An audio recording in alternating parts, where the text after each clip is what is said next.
The Dvar Torah is on Parshat Beha-alotcha, brought to you by B'der Israel and Ohr Chadash.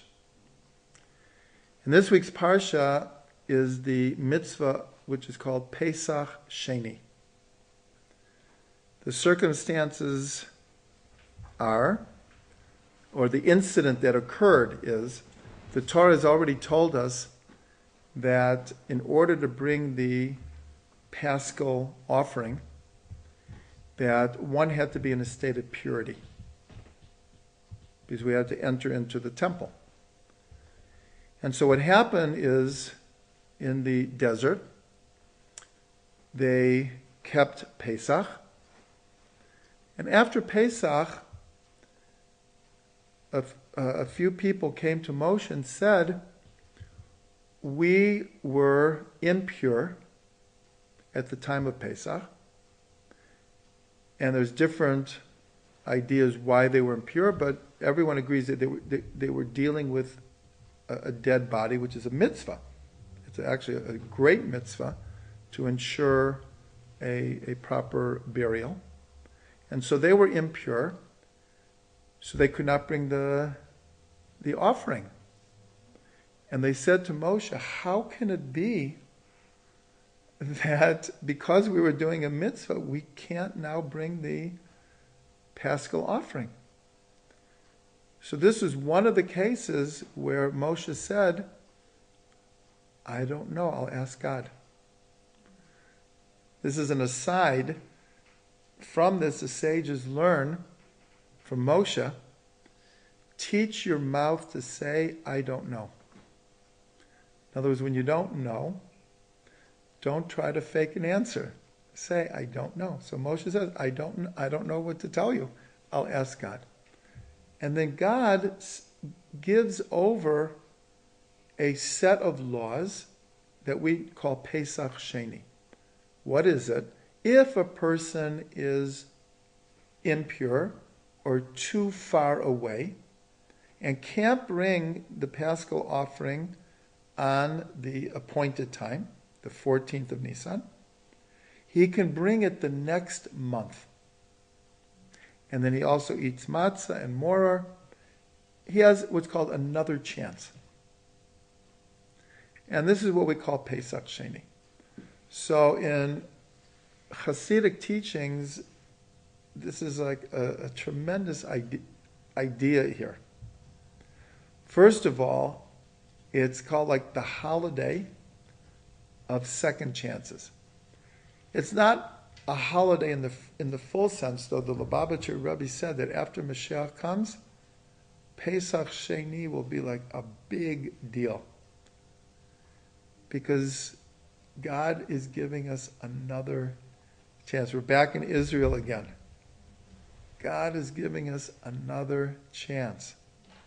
And so many people in their own private lives have been given second, third, fourth chances that after Mashiach comes, this day, Pesach Sheni, will be when we can show our true gratitude for all those second chances. So that in itself is like a beautiful thing. And in our day, it is customary for people to eat matzah on Pesach Sheni, to remember that this is when people would have a second chance to come to the temple and bring the offering. So that's a beautiful idea, but there are a few other ideas that go along with this. First of all, how this mitzvah came into the world. In other words, it appears, doesn't mean that this is the way it is, but it appears that the way that the story plays itself out is that if they wouldn't have come and asked Moshe, we never would have had this mitzvah. That the mitzvah came into being because of people's desire to do the mitzvah. That's what they said. How can it be that we can't do this mitzvah? And so God said, okay, we'll make Pesach Sheni. So this is a tremendous teaching for our own lives also. That in last week's Parsha, when we talked about the Nazarite, we talked about how to deal with the desires and passions of this world. We were dealing on the physical level, how to deal with physical passions and desires. But here they came with a spiritual passion.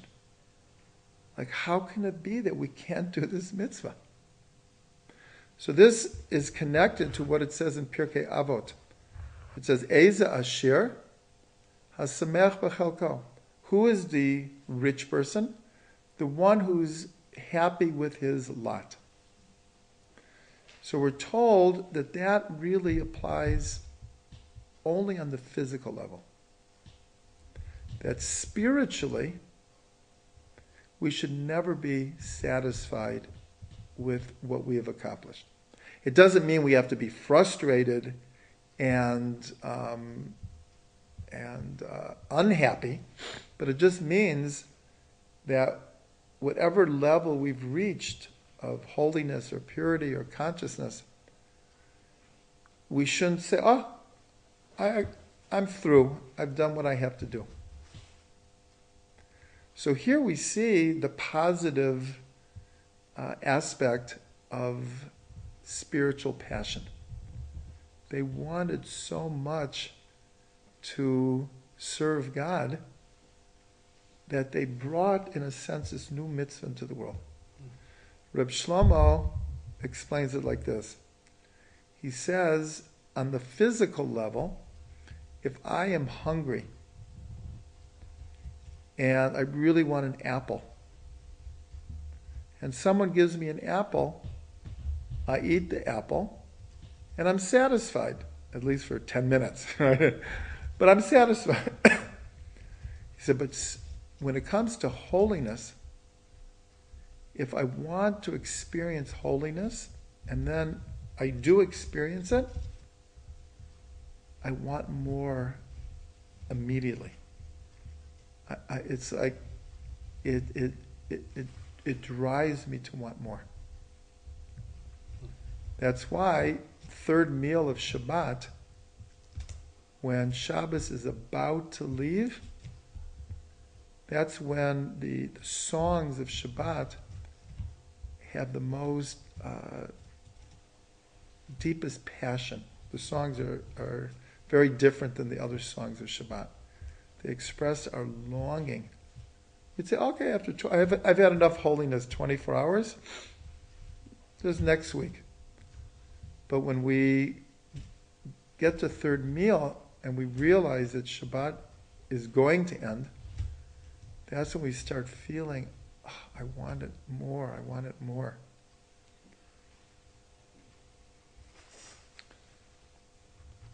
There's another aspect of Pesach Sheni which is very interesting, and that's, we can connect it to the expression, an idea whose time has come.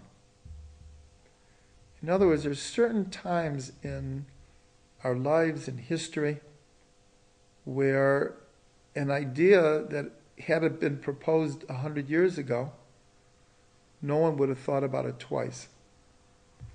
But sometimes things line up, and it's the right time and the right place. So Pesach Sheni was obvious, because there's really no other example in the Torah where people request. Actually, I'm sorry, I take that back. There is another example, and it's the same paradigm. The daughters of Tzalofchad. There were certain laws about inheritance, and the way they had been given over, they did not include women. So the daughters of Tzalofchad came to Moshe and said, our father had no sons. Why shouldn't we be able to inherit? And it's the exact same paradigm. Moshe said, I don't know, I'll ask God.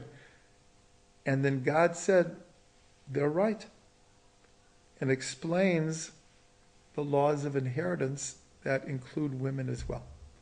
So we actually see that there's really, maybe those are the only two that we have. But they follow the same paradigm. The daughters really wanted a place in Eretz Yisrael that they could call their own. Because at that point they weren't married. So here we see this idea that when the time is right and the motives are correct, how something new could come into this world. So I just want to give two very quick examples so we can just understand this. One is Kabbalat Shabbat. Until 500 years ago, we didn't have a service called Kabbalat Shabbat. Then there was a small group of mystics that included the Arieh that began going out to the fields Friday afternoon as the sun was setting. And they created their own little service. They wanted more to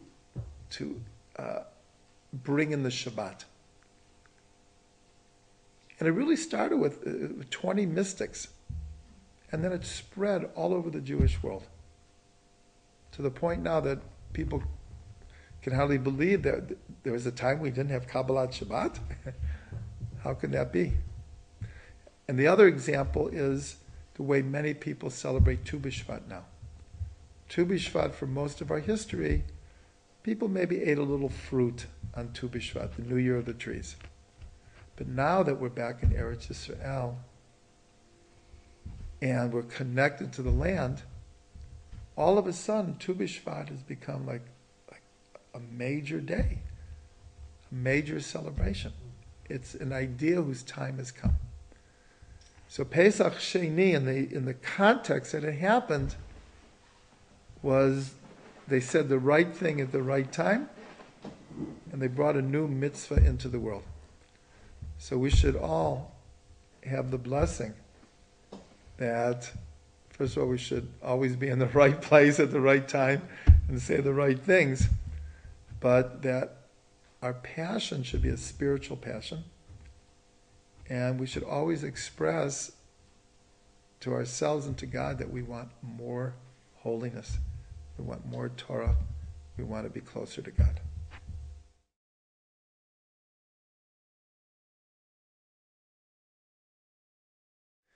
Thanks for watching this Devar Torah.